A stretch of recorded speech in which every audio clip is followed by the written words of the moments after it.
We are live. I am Cineo. Grateful as ever to be here with y'all. If you're catching us live or if you're catching us in the future at some point, this moment in time, I'm appreciating everything. Outflowing, how are you doing this evening? It's a wonderful day in the NCAA.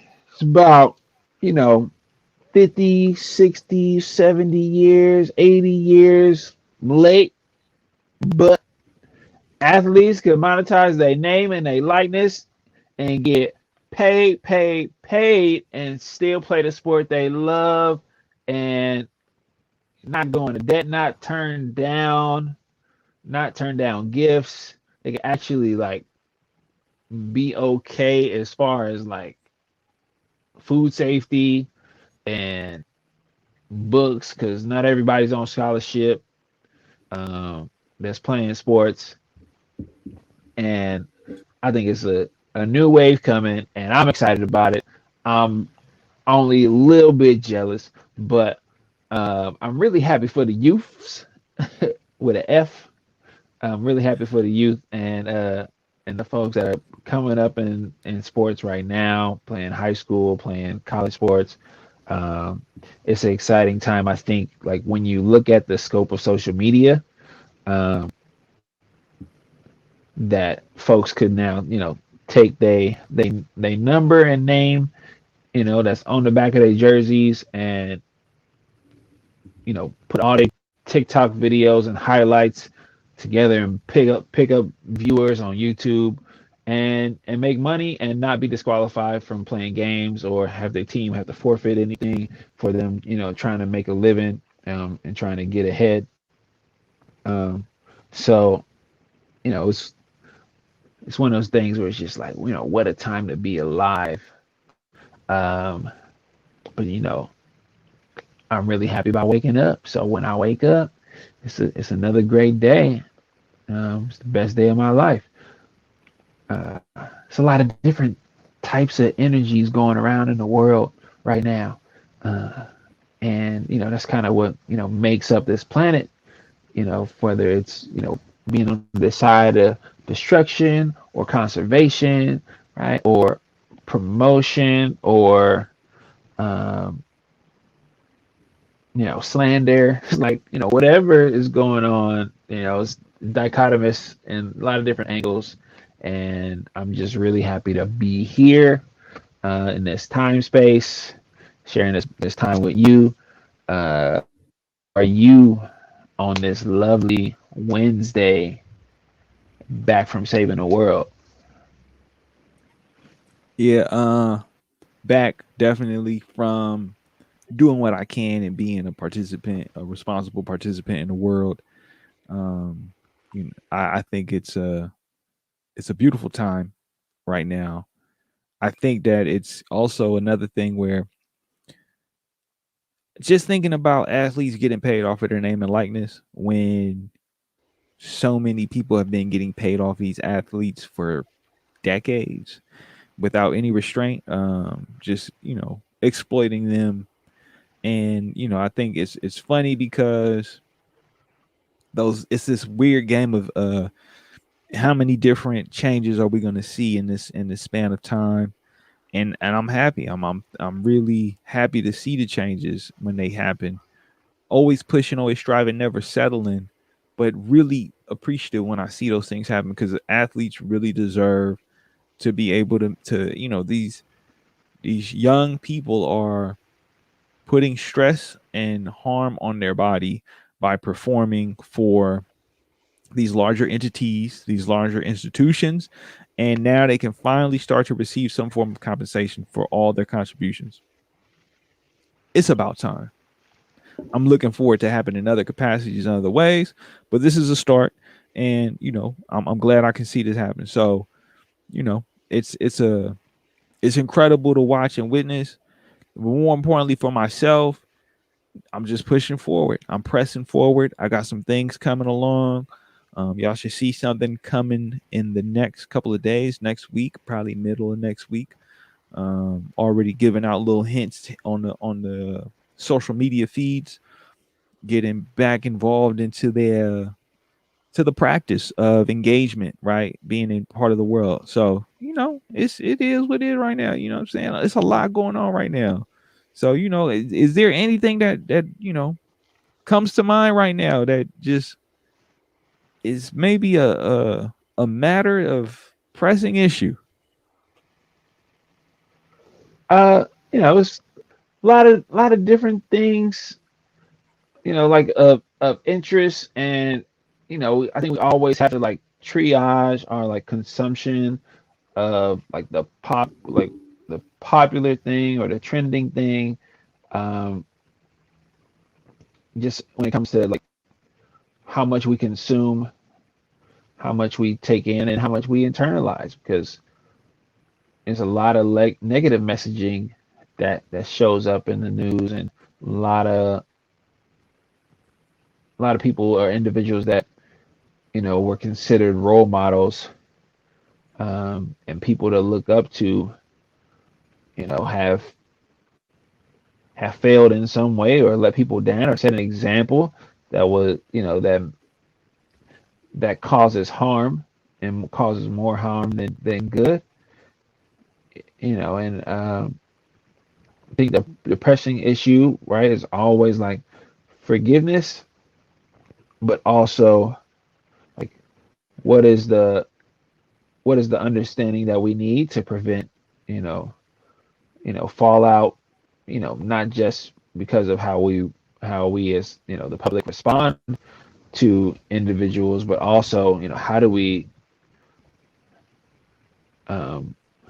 do we temper entitlement, and promote humility, amongst celebrities, because when you got athletes making millions of dollars, and you got actors getting paid millions of dollars, and then you say, well, teachers ain't got it so great, and it's literally teachers doing so much, breaking their backs to get curriculum together, and try to interpret their own experience so that they are not showing up as a fragmented or harmed or hurting person to their students, and not passing on their adopted trauma,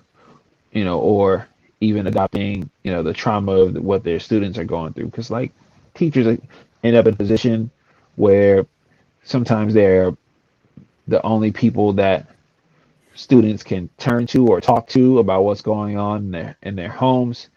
And some of those stories, some of those instances and events that happen in young people's lives can be traumatizing to adults. And you got to always give the hats off to the youth who are resilient, who find ways to go one day forward when when so much of their what they're feeling is telling them to shut down, but they really show up, trying to do what adults or it's the system that they're in tell them they're supposed to do, regardless of their feelings, regardless of what's happening in life, that they're supposed to show up for school, they're supposed to do this classwork, they're supposed to be focused, supposed to. And the suppositions sometimes don't take into the fact that, people going through it in life. Um, and so I'm just in a space of, right, how do we prevent, you know, behaviors that harm people, when it comes to the little bit of entitlement or attention that people get in terms of celebrity, on a large scale, and even on a small local community, hyper local scale, right? I hear that. I hear that. I mean, you bringing up some things, is stirring some energy by saying that, because I think about, like, right now at this very point, all of the consumption of messaging that's being given, right? And knowing that someone somewhere benefits between my attention to that messaging and how other people attend, like give their attention to that messaging, right? Right. So, everybody, like, I hate to melt your realms of reality and, like, distort your perception of fate, because I go through these phases of extreme compassion and then extreme, like, uh kind of detachment from myself, almost into this otherworldly sense of, like, the spiritual realm, if you will, where I become disassociated from the physical space and I start to see things from a very esoteric, very zoomed out lens, where I'm like, man, there's a brain inside of you operating and generating and creating all of these. Now, again, this isn't an original thought. This isn't something that's just me having. I was watching a documentary recently called Glitch in the Matrix. Now, the first time I watched The Matrix, I just thought it was dope. And people were like, this is like the metaphor for life. This is what we're going through right now. We are being, you know, Wizard of Oz with the wizard putting up the veil, and we're believing the hype of what happened many times over many But decades, over many that's centuries. not what you was thinking of. Hell nah. What I was thinking was Neo is dope. This is like anime meets video game meets dope movie. I love martial arts. I love what they're doing. And I think this story is cool, right? And the glitch in the Matrix documentary is about that concept of, are we living in a simulation, right? The simulation theory saying, someone like Elon Musk, this entity, this human being who said, oh, there's a likelihood that we're in a simulation, given, 40 years ago we were playing Pong and it was just squares moving on the screen, and now you go play Final Fantasy 7 and see what Cloud looks like in the remake, and you're like, oh my god, this is like me watching a movie. This is, I'm watching Miles Morales. I'm playing a game, but it's a movie. I'm interacting with the environment, right? So Right. it's to say, when does the leaps and bounds happen in technology where you can no longer differentiate between the game and this life and existence that we're in? So going to that whole, like, out of body experience of, like, looking at life and surveying things as, like, seagulls fly by and the waves are crashing, and you take in the essence of what is happening, right? The ebb and flow of life, right? From losing loved ones to babies being born. And then you go on to social media or you turn on the TV and there's messaging. There's this consistent messaging, this constant messaging.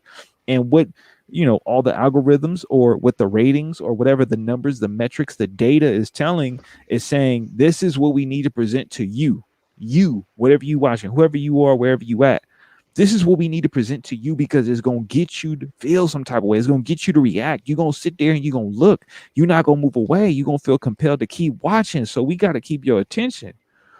And it's not to say it's all bad. It's just, if it just so happens to get you to look, maybe it'll be all bad for whatever you're watching for these next 15 minutes, Right. right? Maybe it'll be just that mind numbingly distraction to get you away from, to escape whatever harm you in, or to reinforce that maybe you want to protect the bliss you have by looking at the fear outside or on the screen, on the window, right? It's just another window, right? The screen is just a window. It's just a portal. It's just a viewpoint and a different perspective. And so when you bring up all these different things, kind of going into not only just the perspective of athletics, right? These young individuals, and then the messaging behind how people view it, and the traditional messaging. To me, we have become so accustomed to a society that will use the past to reinforce the harm for the future, right? Well, that's the Right. way it's been. That don't mean, that is stupid. That is the dumbest thing ever. We used to have horse-drawn carriages, right? Like, you can look at the news right now, and I just seen a little thing about, like, Exxon, the oil company, and how they've lobbied and pushed so hard to, position themselves to just make a bunch of money by destroying the environment, right? You could look at a guy like, what is it, Steven Donziger, who is an attorney that was fighting against Chevron inside of the Amazon, and they literally obliterated this man because he just didn't have the capital, the resources to go toe to toe. He won a case only to lose so much of his time, his freedom, and his peace of mind, right? To go up against Goliath in today's age, right? I'm saying the name because I care enough to know. I care enough to know because I realize I want to bring up children in a society that I had an imprint or influence or awareness of, so I can make sure that they are equipped to navigate in a harmonious way, not a harmful way, harmonious, right? To create harmony, to create peace, to create life.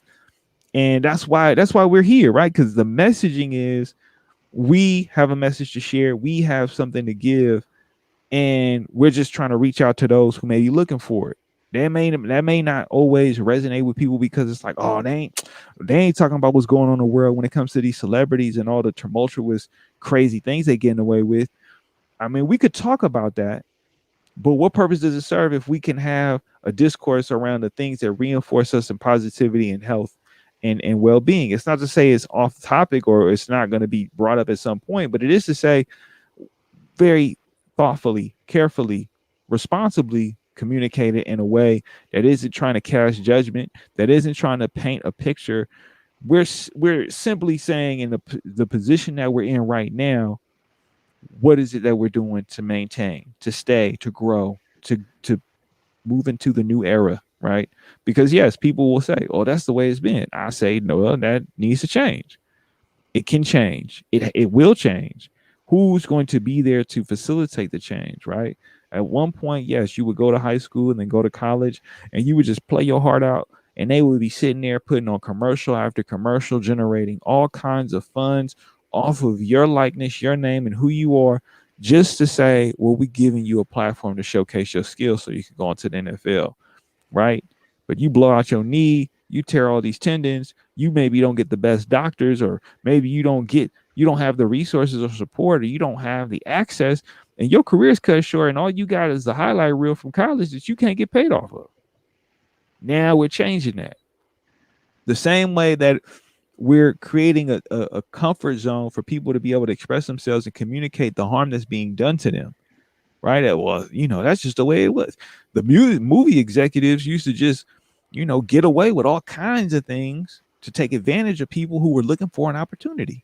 We They would exploit them in a way that will put them in position that was horrible, harmful, hurtful, destructive, traumatic, abusive. Mm-hmm. That extends to the talent who then finds themselves in these power positions, who have celebrity that then say, yeah, you want an opportunity? I got you. You just got to do this for me, right? And it's like, I don't see a lot of differences between one or the other when it comes to exploitation. I do see that there are key differences in terms of what are the outcomes, the impact, and what happens in terms of the maybe mental influence, right? The mental Yeah. aspects, harm, trauma, how that shows up. But you gotta start to see that exploitation, right, where it's disadvantage or one-sided. Well, there's some commonalities and exist in a larger context of society and culture, especially within our lovely American society and culture, that is reinforced and supported, where it's like, well, that ain't the same as this. But when you do that, right, how much of that is trying to minimize the harm versus just saying, you know what, it's harmful all the way around? That we are enabling or encouraging harmful behavior. And then when we put it on a scale, all we're doing is saying, oh, well, me shooting you ain't the same as me stabbing you, which ain't the same as me punching you, right? But if all three lead to you in pain or in the hospital or suffering, well, I mean, what kind of suffering we talking about, right? So I just see the threads and everything you say where it's being connected on these multi-layer scales where it's like, yeah, athletes, these young, incredible individuals who may not be given another opportunity.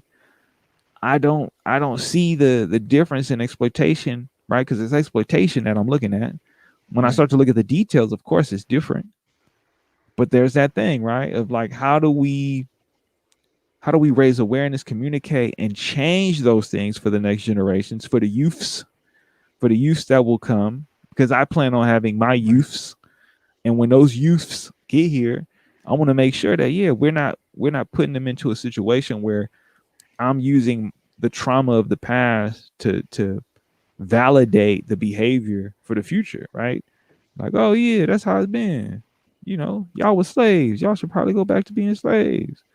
Oh no, they Mm-hmm. stealing from the store. They robbing the store. But those are the same individuals who had their language stolen, who had they whole person stolen, and now here they are stealing when no one's been convicted of any crimes. No charges have been brought up against any of the co-conspirators or collaborators or the complicit handlers in this big crime. Yet the shoe drops and it's like, oh well, they did it, they wrong, right? When we put them in certain situations where it's just nothing but harm, and then we expect them to be in society and not be harmful. Yeah, that make a lot of sense. Exploitation, deficit, scarcity. I mean, it all exists. They all attach. They all connect. And I think that yeah, when you said all that, that's you triggered all them lightning strikes of light bulbs going off in my mind because I'm like, right now as it stands, as we've put a year in and we have brought a lot to light or have conversations regarding so much. I just think it's appropriate to talk about exploitation and what that really means when it comes to people, when it comes to resources, and when it comes to the future of where we're headed. It's like it's a wild time, and the conversations we've had with others who've been on the pod, has been one of reflection, has been one of thinking of how do we come together, or you know, how do we re-energize, right? How do we rejuvenate? How do we revitalize? How do we rebuild? How do we destroy, disrupt things that no longer serve a purpose for who we are? And so, that's what comes to mind. Yeah, I think about like video games, sports video games, even like the gymnastic team. Like all these folks who are competing in the Olympics coming up as amateurs, they they don't really get paid too well unless they're winning. And when they kind of the a big issue for the men's basketball team for the United States was that they have a team full of professionals, and these are not amateurs competing, but professional athletes who get paid well to compete against each other at the highest level on the planet, and then they all get to choose to represent their country. And yes, there's uh, a few NBA players who are not native born to America, so they play for their respective country, but they're not concentrated into one team, like the United States. And so as amateurs, in track and field or the Winter Olympics, um, or the track and field sports like the shot put or the discus, or the long jump. These are folks are amateurs who train year round and throughout you know 3 years leading up to the Olympics, the Olympic Games. And if they can't get a sponsorship, right, they can't get paid. But with this, they can.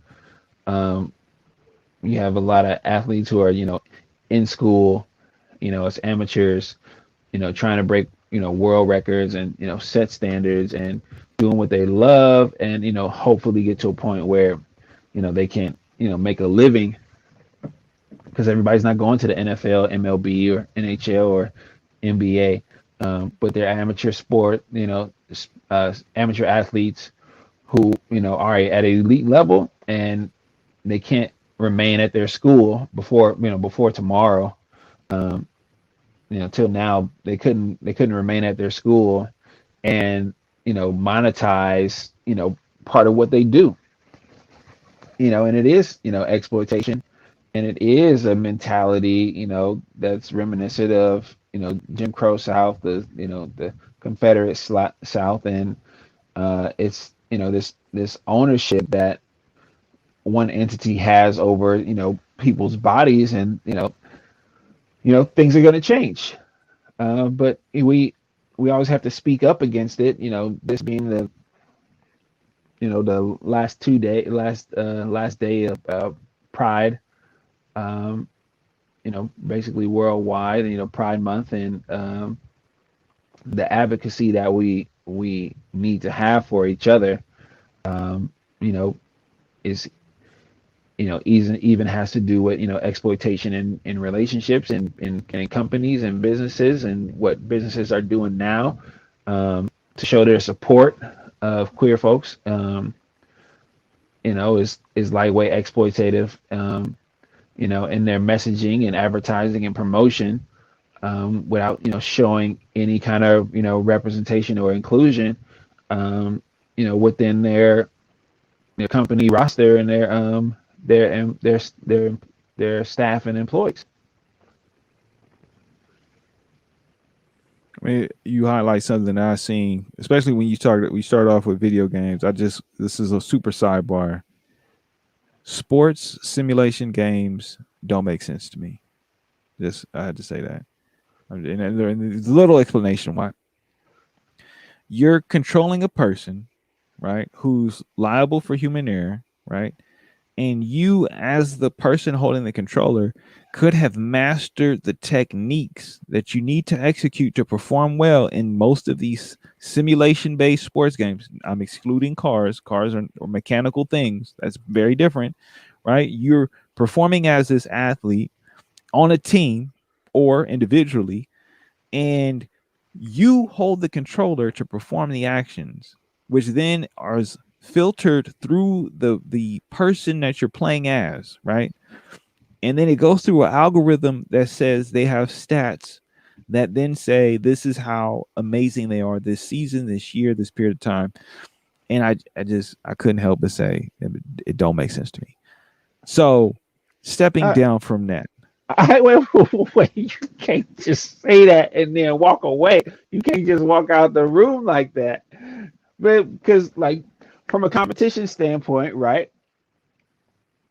Right, whoever's learned the technique best, right, is able to succeed, because if you're that's not playing always against true, a because if you pick but the it well horriblest but team, your techniques then are filtered through the stats of the horrible team. right, but you choose, right, you have the option to choose, right, That which sounds like an which illusion, right? That sounds like the government. You have a choice. You don't have to be here. You could go over right, here it's because 30 it's more 30 accessible or teams, has more right, it's resources.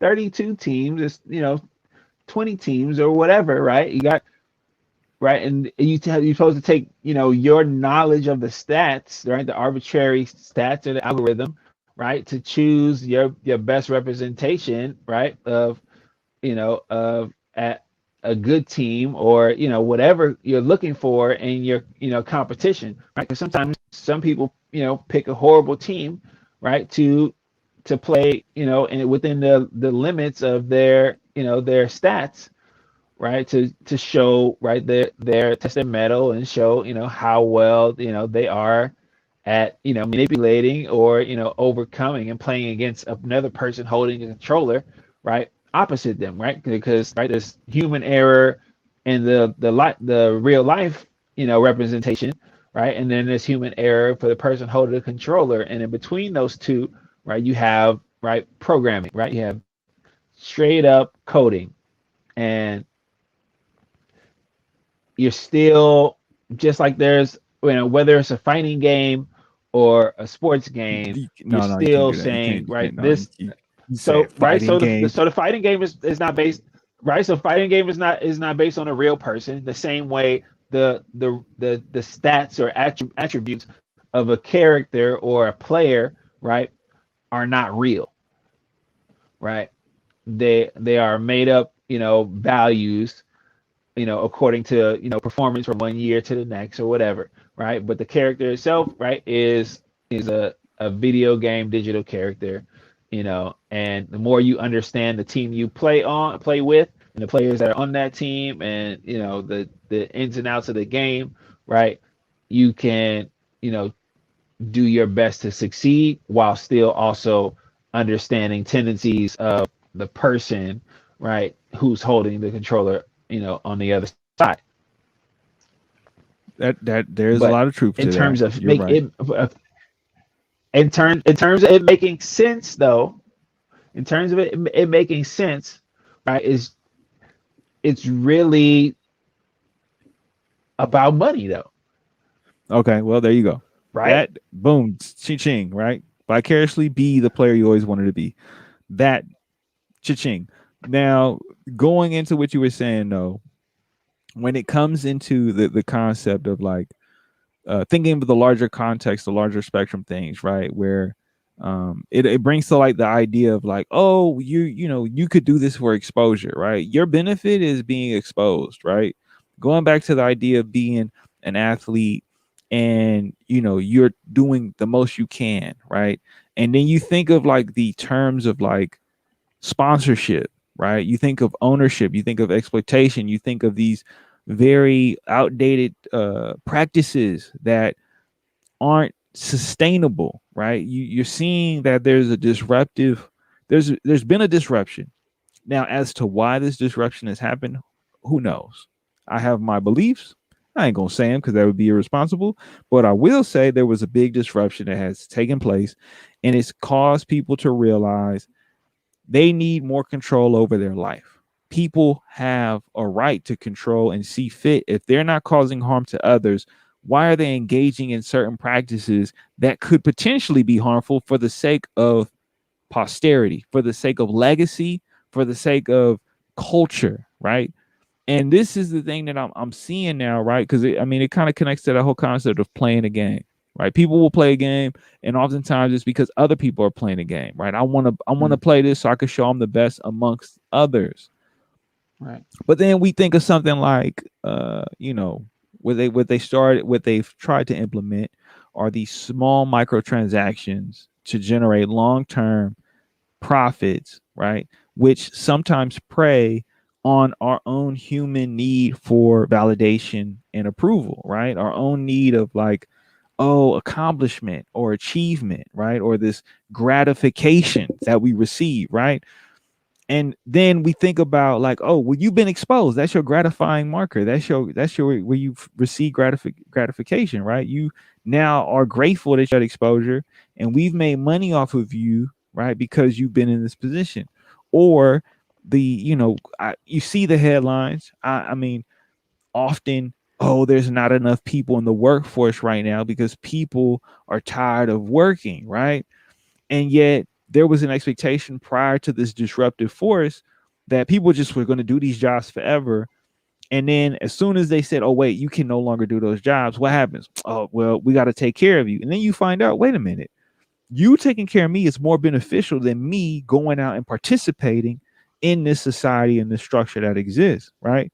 People can have their judgments all they want to, but this is no different than all of the different things that we're seeing right now in terms of the harmful aspects of what is going on in many communities to many different people. right, And people are now coming together to say, okay, it's enough, right? We're going to utilize the tools as they exist, all these different technologies, and we're going to push for different. We're going to push for change. And I think that it's an incredible time to witness and be a part of it, because whether people may question or want to know, like, what does that really mean? For me, being a person who's worked in the community for decades now, who has put and contributed so much to my community, I'm seeing, okay, what what are the ways that I can ensure my future for my family and the legacies to come? Because in this American society that we currently have and the culture that exists, it is one of, what do we pay people for, right? And this is something that may make people feel uncomfortable. And I'm not saying you have to adopt or adapt. I'm saying this is what it is, and I don't like it, but I got to accept it if I'm going to participate in this society and this culture. If I'm looking to build wealth, if I'm looking to be a part of what this society does, there's two things that it very well will pay for. If you have a talent or a skill, right, that then can lend itself to a service, you'll be paid well. And if you make a product that people really like and they're going to buy, well, they're going to pay money for it and they're going to buy it. So if you are very well and talented in your service that you provide, your skill, whatever that is, or if you're producing something that people need or want on a high level, you're going to make money. Now, me, I was in resistance to this philosophy or this practice or this way of being because in my mind, I I'm a rebellion, a walking rebellion. I rebel against so much. I'm a walking rebellion. That's what I am, right? You just like So for no, no, nope, yes, no, no, no. I'm no, gonna do what no, I no, want, no. and I'm gonna do it my So I'm accepting it out of a space for long term survival for the future of my kids because that's the sacrifice I need to make. I've developed a skill for being able to communicate to people and reach people and support people. Hence why I'm doing this, right? Someone saw that I had a knack for being able to communicate and work with others and see things and reach and encourage and support because in the community, that's what I felt was necessary. I felt like it was needed for kids who were in school who maybe didn't have a safe space or an encouraging space or a positive place to have someone in their corner to push them and provide them. And it just continued on and on and on, where I was able to provide it for families, parents, and other entities, organizations, and people. That's the space and the skill that I provided. Now, in the world that I live in, San Francisco, being it has a big nonprofit industry, there's a lot of space for it, but you have to one be a part of the meritocracy, which is going to college and getting a traditional education. Which again, walking rebellion. No, I ain't gonna do that. I'm not gonna sit up here and put myself in position to participate in this when I'm seeing the impact and effects of the people who don't have access to it. I can never be the one to say because this it's full circle the whole way around, right? Going back to that's how it always been. People would always say, if you want to change things, you got to change it from within. Lies. I done seen many times, many times people go in and they come out with debt or they come out with this other thing that wasn't there before. And somehow it changes their relationship to why they went in the first place. Right. Right. Sometimes they come out demoralized. Exactly. Right. And so I'm not saying that's for everyone, but I am going to say if I look at some of the top earners, and I don't mean to do this in an egregious way, it's just looking at the top earners, right? And their association with education. Yes, a lot of them operate out of a colonist mindset of I have the answer or the key to solve everything. I can solve it all.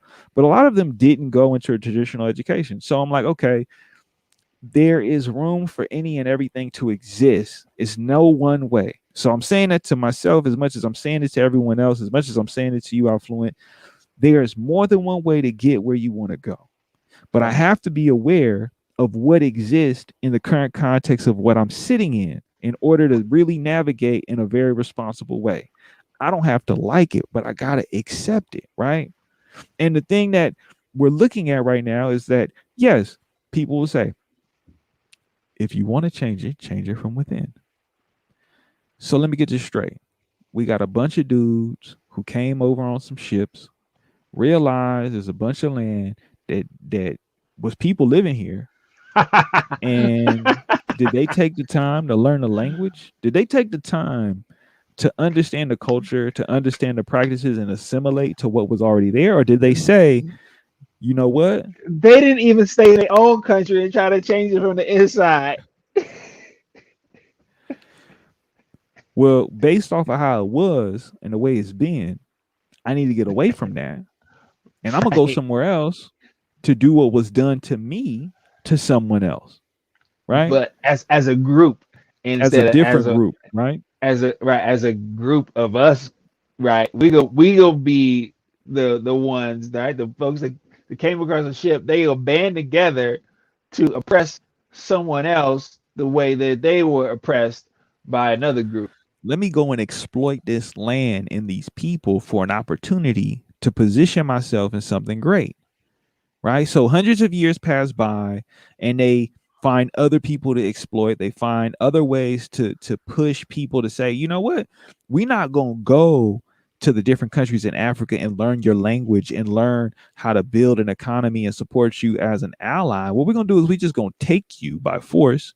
We're going to strip you of any belief system or cultural heritage that you had based off of your national identity or where you're indigenous of, And now we're going to sit here and for hundreds of years, we're going to ignore what we did to you and only acknowledge it for a month. And we're going to use these different martyrs that we've killed and destroyed to make you feel good about your place in the world.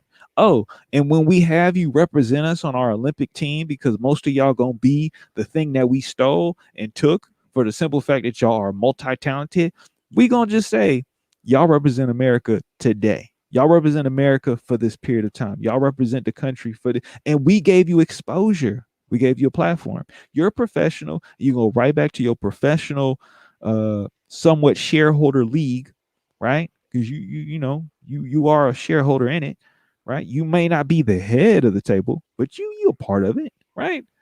And we're gonna let you do that, right? So to me, it all goes in one big circle. It's all connected. It's not nothing separate. This isn't something new. I'm not introducing nothing that's groundbreaking. If you just zoom out and you just step outside your body one time, you're gonna see it. UFOs is real. I'm just waiting on my ride.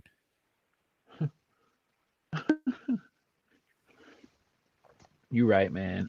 Um, and like the idea, or the phrase that changing a system from the inside, right, is moot because you really have to change it from the top.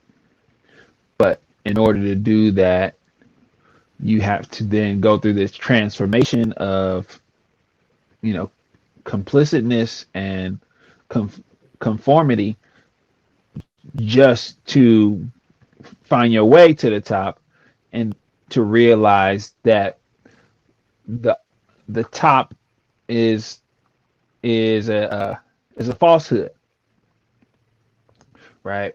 Because the the positions of power, right, are shared positions by those same folks who came across ships, right? And they said that we're going to implement this system in as many different organizations as possible, so that any large system that you see, or any large institution that you see, or organization, right, is going to look very similar to the government that we wrote up in the first place, right? That there's a figurehead, and then there's a board or a republic, that has voting rights, and wherever you are within that, if you are an outlier, you will be ousted. Um, and so you have to then create your own system where there are no outliers. But as soon as you create your own system that looks like their system, right, you're playing a game of you know how can I get this, how can I get this my system to function within their system while being different than theirs, right? And I think that's what we see happen with community sectors and a nonprofit sector, where they try to be nonprofit within a capitalistic society, and they're basically, it's a dichotomy or a confusion, because it's contradictory in the first place, right? I Because mean, man, it you're the way you exist, you know, in the within the tax bracket or within the tax system, still leaves everybody who is volunteering or working for profit. And so every individual that's a part, every individual that's on a board or working for an institution or organization, is still trying to make a profit so they can survive. I mean, you said it. You said it. A nonprofit operates within a capitalistic society. We don't have we don't have a pillar in society that exists as just a free, right, for the people.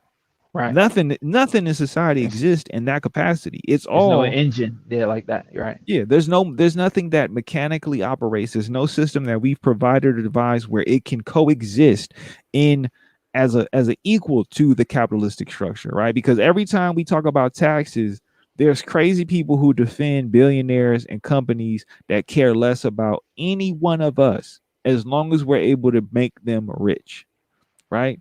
As long as we're able to provide them space to make more money and create a surplus for themselves, because there is deficits for so many. I work in the community, I see it all the time.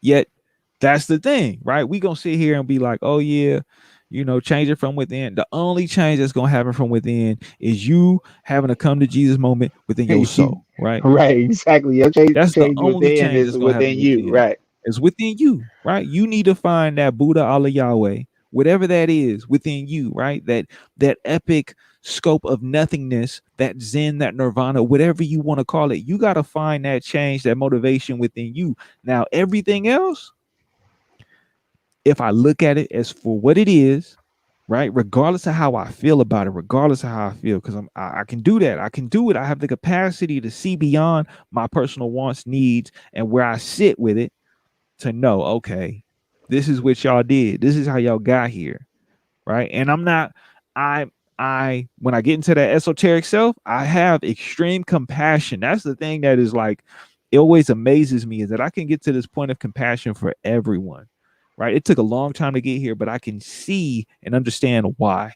I may not agree with it, it may not resonate with me, but I can understand and conceptualize how it got to this point. Right, Everyone, and I mean everyone, right? And that comes from empathy. That comes from me doing my best to understand where another person is coming from and the reasons why behind what they decided to do, right? The action they committed themselves to, right? So when I sit here and I see that, yes, there are people who benefit from a structure or a way of doing things that is harmful to others, I can see why. They were either brought up in it, they were raised in it. I'm not going to get mad. I'm not going to get upset. I'm not going to challenge you as my adversary. Like, it's hard for me to want to do that. I cannot say you're wrong. I cannot, right? I can say, you know what? I ain't like what you did. I found it harmful. But I can't sit here to be the judgment call. I can't. It's not for me to hold judgment. It's for me to understand, to support what are we trying to accomplish. Now, for right, some people, it's a very selfish thing. It's a very isolated thing. It's a very individual thing. For others, it's not. And I am pushing for my community. I'm pushing for my people. I know that people be like, well, what do you mean by community? It's the people that I believe in, that I'm surrounded by, that I find encouragement, support, and love, and I hold space for. Can't do it for everybody. I do it for whoever I can. This is free source it's gonna get. You could take everything I say. This is open source. You take what I say, you apply it however you want to, and see what works, see what don't work. But for me, when I look around, I'll be like, yo, that right there, that person right there, you gotta be careful. Not that they wrong, but you gotta be careful, right? I'm saying out of love and concern because I see the signs, I read, I can see the aura, whatever you want to call it. You could label whatever you want to. The maybe the tendencies, maybe the trauma, maybe the markers of trauma, maybe the adverse effects of a childhood experiencing things that were really problematic or harmful.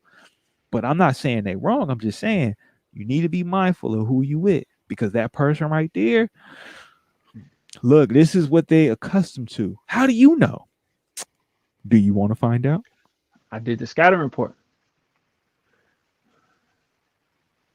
I looked at the scatter report, but that's the thing, right? So the the more time you spend interacting with folks and critical thinking, uh, right, then you start to gain the ability to discern, right, people's tendencies and if they're going to show up one way or like they say, if somebody about someone else behind their back to you, they're probably talking about you behind your back.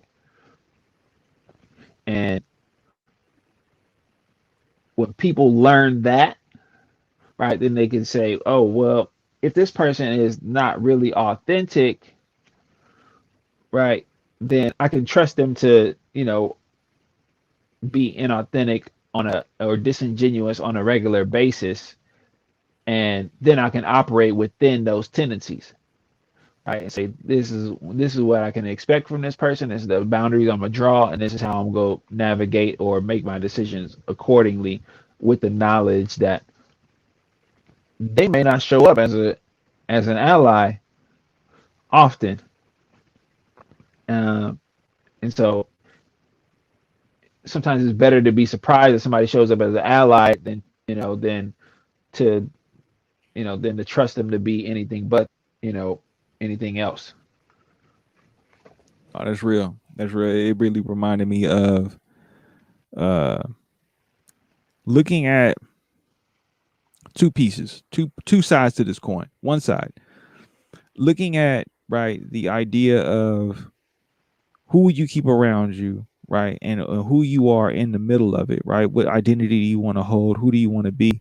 And then seeing like, oh yeah, if they talking about them behind their back, they probably talking about me too, and accepting it, right. Now I'm not saying accept it as in allow them to stay in your life. Maybe you need to make a decision and decide, you know what, maybe I can deal with this and I appreciate all these other valuable things they bring to the table. Or maybe this may be the one thing to break the bond, right? But Right. accept it because that's acceptance.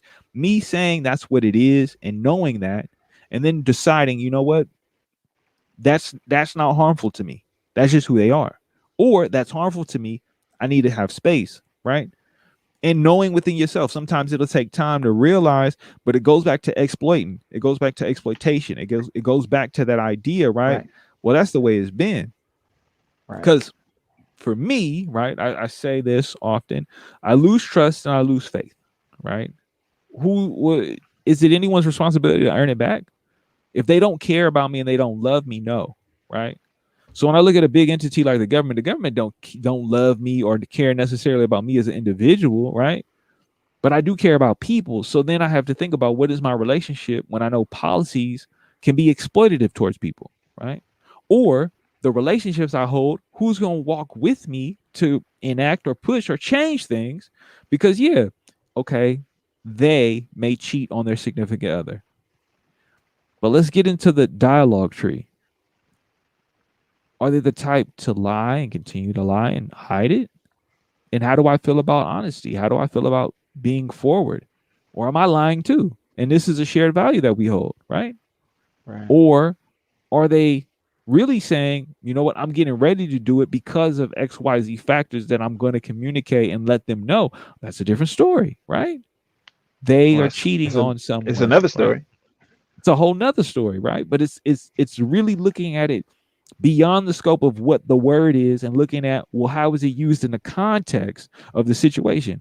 I'm playing a game with somebody I'm getting to know. We gonna go play golf as two older business people, and they decide to cheat. Now, did they tell me in the beginning of the game, I'm going to cheat to win, just so you know? Or did they decide to not tell me and then I had to have someone else see and to come to me and say, hey, they cheating, right? Because if this is a game for us to build a relationship and what they're doing is being deceptive and they're cheating and they're breaking the rules, I have to ask myself, can I accept that they're breaking the rules? Because what if we set up an agreement and decide to break the agreement, right? Right. Right. Because maybe they're not being deceptive. Right. Maybe they outright saying, right, I'm I'm willing not to do gonna do. whatever to win, right? Right. There's so And many different ways to look at it. exactly. I'm gonna break the rules. And now, do you accept that my cutthroat mentality, right? Or do you not accept it? Or right, they say, well, I'm gonna hide who I am so that you can accept me for who you think I am, and creating your own narrative, and and deceive you as I make choices to get ahead in my own eyes. I'm just saying there's ways to avoid being exploited unfairly, unjustly, unfavorably, That part. and and I'm not saying it to blame or shame anyone when they are exploited. I'm saying that you got to pay attention to what you're doing and what you can control, right? To create the habits and the space to make the boundaries, to set the boundaries, and to be able to read into what a person is really about and what they're really doing. Because sometimes you can't. Sometimes you won't be able to. Sometimes you won't have the ability or the space to even comprehend. But there will be times, there will be spaces, there will be moments when you can, and that's what I'm speaking to, right? Because there's nothing wrong when you can't, right? It's something, some harm being done to you, There's some improper action that's now being enacted where you are now being put in harm's way, or pain is being caused, or you're put in trauma, right? And it shouldn't happen.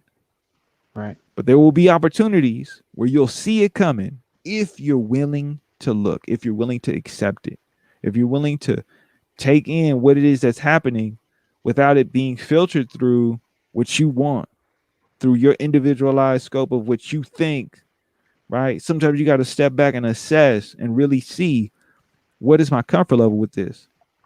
Because what I don't want is for more people to then say, well, that's the way it's always been, and then have it continue on, because that's harmful, right? The more we talk, the more we communicate, the more we conversate, the more we create spaces that are safe and are open and people are able to be themselves, then the more forward we can in the direction, be positive, be healthy, and be harmonious together.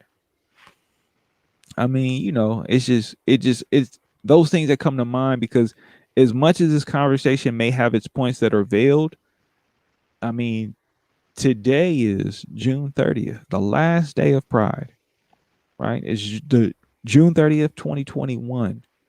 There's a Mm-hmm. lot that has happened today. And it's important for me, being a person who has been dealt so much trauma, who's been through my own adverse situations, that I have to speak from a place of honesty from my experience to reach out to others, because a lot of times the harm that's done to someone was done to the one doing the harm.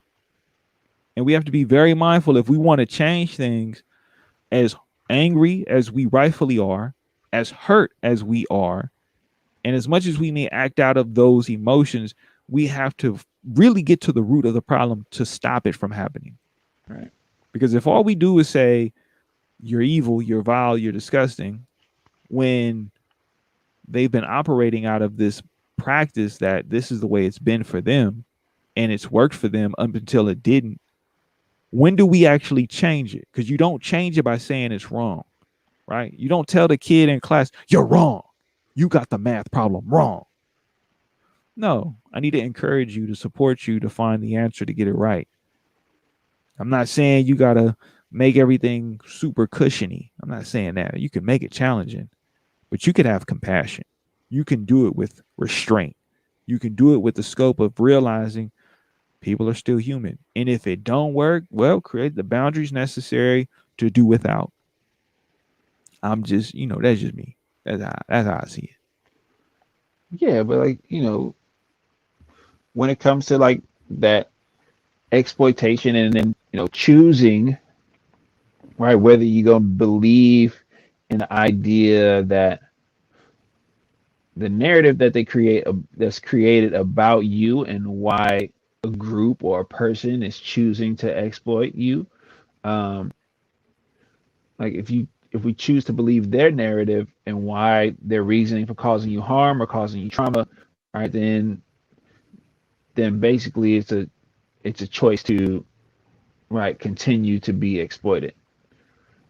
Right. It's like when the system says that folks who are not working, right, are lazy, without taking into account the socioeconomical issues, um, of their demographic, of their geography, of their lifestyle, their parents' lifestyle, their grandparents' lifestyle, the things that have happened generationally, you know, affect the one person, you know, years down the line. And sometimes it's right. If the person being exploited accepts that, right, oh man, maybe I'm just lazy, right, then they never look for the solution, um that resolves the problem, which resolves the issue. They're they're trying to find a way to be motivated while still living with trauma, still being triggered, you know by the system, just by living in the system there. And right, just from going outside, or like being in a space where, like the other day, the police pull behind me, and I'm watching them watch me, and they it's nothing wrong with my car, right? I got insurance. It's I'm good. And still after 3 blocks, I'm like, I gotta get on the phone with somebody, right? Just in case I want to be on the phone already, right? So I can say, this is where I'm at, this is what time it is, you know, this is where it's going down, the car's gonna be here or whatever. Like, and that's just on right, just living within the system, doing, the mandated thing, right? Having a license, having the insurance, right? Having, everything on my person, and knowing I'm not doing nothing wrong except being a potential threat to their, psyche, just by living.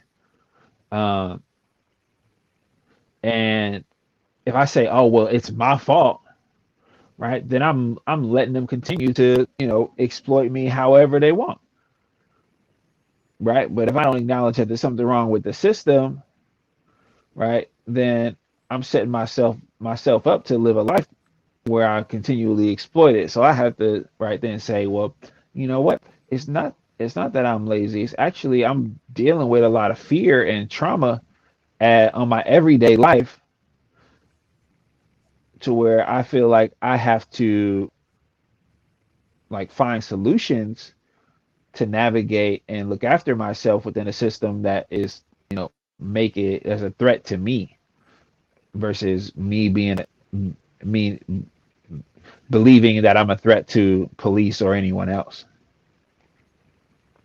Oh, that's real. I mean, as you were saying it, I was thinking about that the other day about how many times I have been pulled over and how many phone calls I should have made. Right. Speaking about community, Mhm. it's also intentionally reaching out to your community.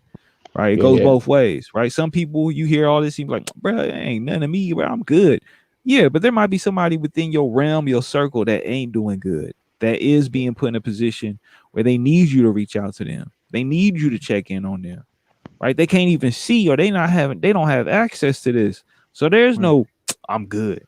They're in a deficit mentally, emotionally, spiritually, physically. And you might be that missing link to just reach out to give them that connection to know, oh, you know what? Like I can call on them. I didn't realize, I didn't know, I forgot. Cause I think that's something that you highlighted was like just having that ability to like call somebody just in case.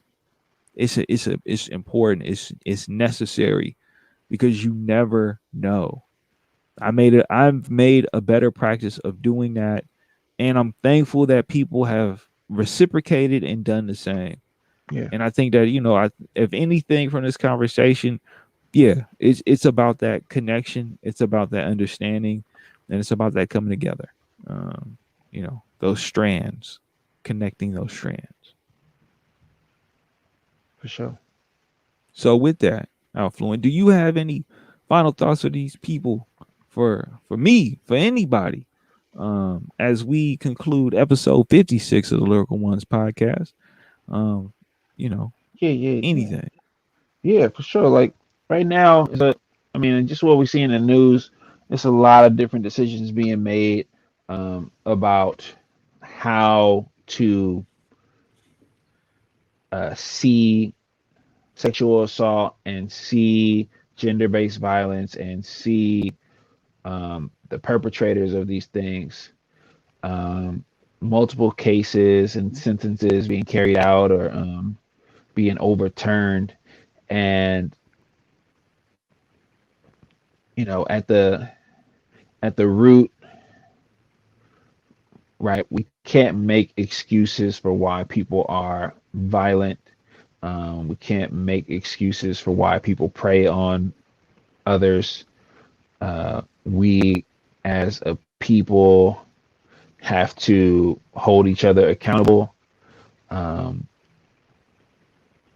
even with the small, what I not smaller, but even before things become, court cases. Um, but the brief interactions that we are witness to, we have to we have to speak out, bring attention to, and it's not about labeling people for what they're capable of, or what they have done. It's more about labeling the behavior and the mindset or the perspective or the outlook, um, of dehumanizing people to the point where they're treated just like immigrants treated Native Americans when they arrived to this land, or how uh, col- uh,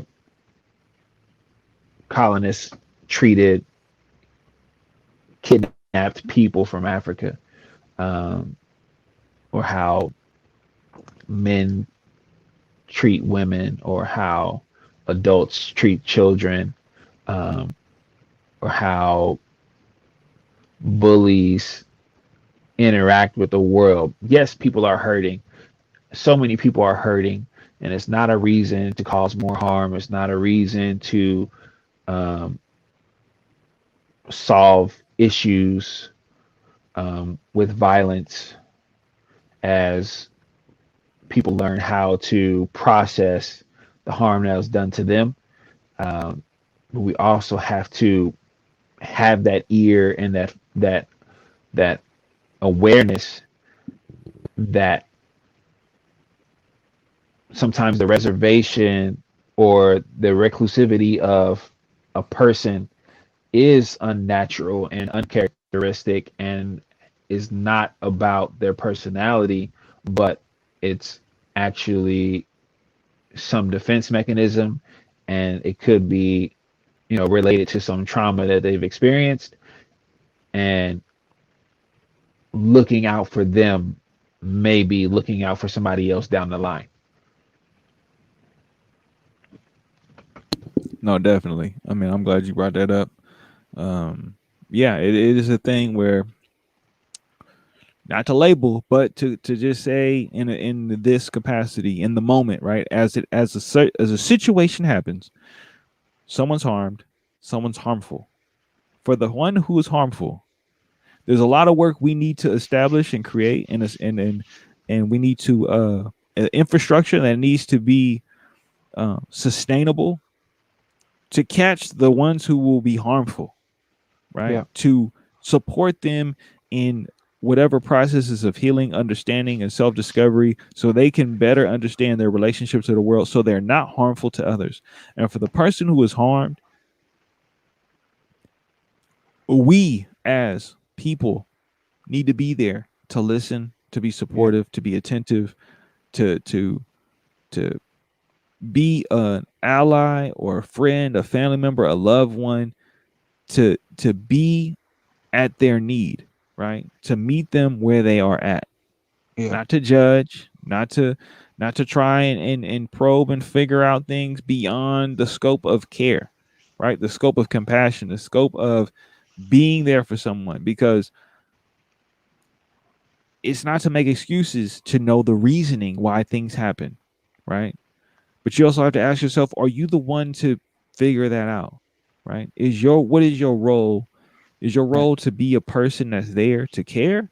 Or is your role to be even more pervasive and probing and trying to discover things that don't need discovery from you, right? right. I think there's a lot to look at, especially in regards to today with all the news that's going on with so many people who have in a different context of exploitation have used whatever to put another person at a disadvantage or to cause harm. And like I said, like you said, right? It's about holding people accountable. It's about not enabling, right? It's about understanding what's your role within a situation or how things play out. Because yeah, a lot of times we see something small, right? And we let it go because it's Yeah, not as bad, or that's the way it used to be. That's the way it's always been. Instead of open up the conversation to discover, why did that just happen? Where did that come from? Right? Not to turn a blind eye, right? because it's To be often a not small. responsible person. Yeah, often it ain't small, right? and we belittle or diminish or dismiss things as small because they're brief or they're not close to us, right? Just by Exactly. proximity, we make them small because they're not happening to us. And I think that's another point of when things start to change. So, it is something that I hope people are able to understand and take away from, because it's not to minimize the scope in the conversation of people who've been sexually exploited, right? Sexual exploitation. But it is to say that as a society, we need to do a better job of creating the infrastructure to prevent. And when it happens, we as people have to be attentive and responsible and really acute to what the person needs. Because Right, again, right, it's a complicated, multi-layered thing. And a lot of times it's just about being there, being encouraging, being supportive, right? Being attentive, being aware, just listen, right. but be there. And I think that's important, because that call goes a lot of different ways. And, I think if someone is listening, whether it's for the future or for the past, make yourself available or make the call. So, yeah, So I mean, 5, 6. 56. I mean, we get into the upper echelons now of breaking past the year. I was before we got on, I was looking and seeing the dates and seeing where we was at, and we're coming up to some memorable moments in time. And so, I think it's appropriate that, like, hopefully, if I can work this out right, it may not have this in this iteration for too much longer, because as much as I love it, I think evolution is necessary, and it's getting to the point that we need it. We need to evolve. We need that. Yeah, that Latin Justin Bieber. Ah, yeah, yeah, yeah. Y'all don't know, but watch. Y'all don't know. Y'all gonna see though. I mean, I'm gonna. Woo-hoo.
One, one, one, one, one.